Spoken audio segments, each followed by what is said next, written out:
So in this video, I'm going to be showcasing my application for assignment 1 for multimodule XR interactions. So to begin, in front of us we have the hands working perfectly, the left one and the right one. We can move them simultaneously, pressing QE works fine. Sorry about that. If you hold control, we can move our left hand however we want. Same with the right hand. If we press G, we can actually travel forwards or wherever we aim.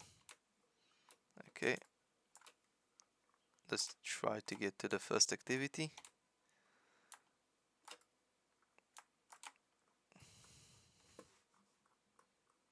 Actually, that way would be quicker. There we go. Okay, so the first activity is of the bowling alley. So if we move back, in front of us we have the ball. So if we pick it up and try to throw it, that was a bad throw. Just a discretion, because the testing is being done on mouse and keyboard.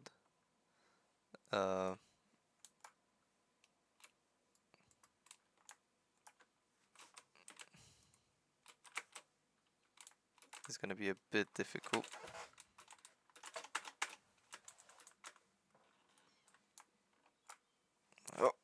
Oh, there we go. That's a nice throw. Yeah, and when it collides, it sort of drops them all. So yeah, that's the bowling ball, the bowling alley activity. If we go back now, let's go towards the front axis activity. Well, let me just adjust. Okay, there we go. Okay, so this one is sort of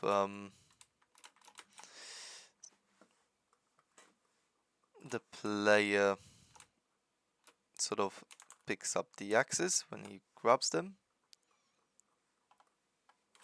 He can throw them. Oh, that was a decent throw. A bit better. I think I might have to get a bit closer. Let me get a bit closer. 2 out of 5. Okay.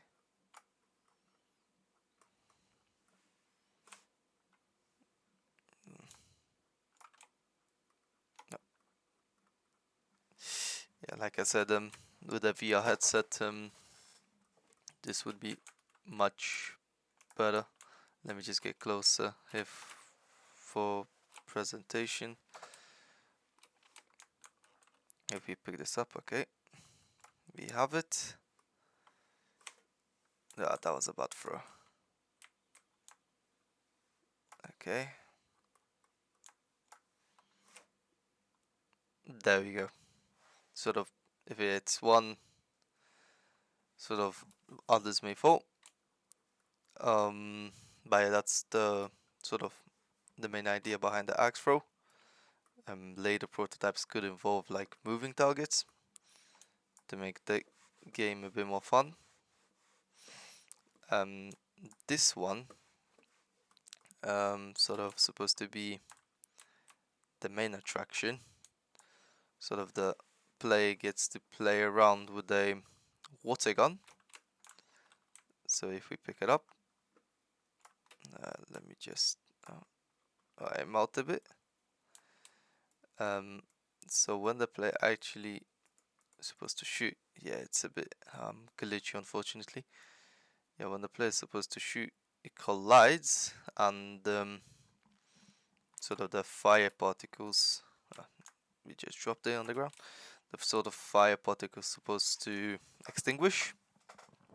Unfortunately that's not working. I'm not sure why. As well as the particles for the water gun. but I can showcase the particles for the water gun in a second.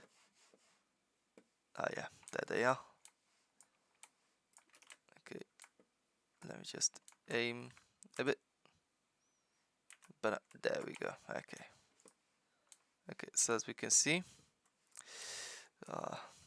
it's a bit, oh goodness.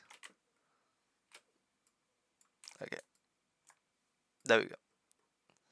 So that's kind of sort of how the water particles would be going out of the water gun, as we can see. So when the player would press the button to shoot, the water particles sort of would come out, and it would fire particles would register that, and when it collides after a few seconds, it would extinguish the fire. So if we stop now, sort of that's how the whole thing looks like.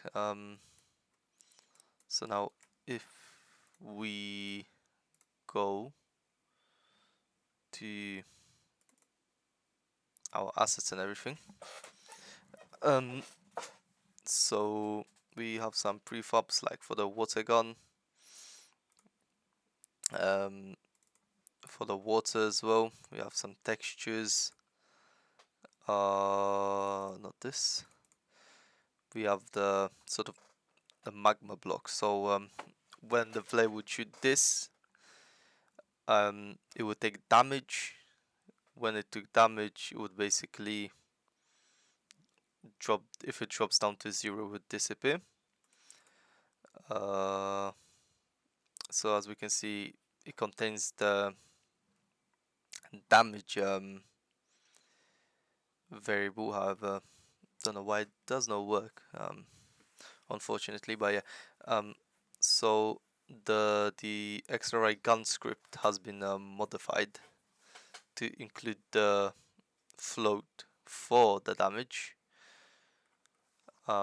So you know, if when magma targets the magma block, it gets the component, and if target is snow, it would take damage. So yeah, and that's sort of the functionality behind that. Other ones like the bowling ball, the bowling pins, that's all just prefabs we have for the fire. Yeah, everything else I'm pretty sure is just prefabs. Yeah, that's just materials. More materials, prefabs, yeah. Yeah, so that's it. Thank you for watching.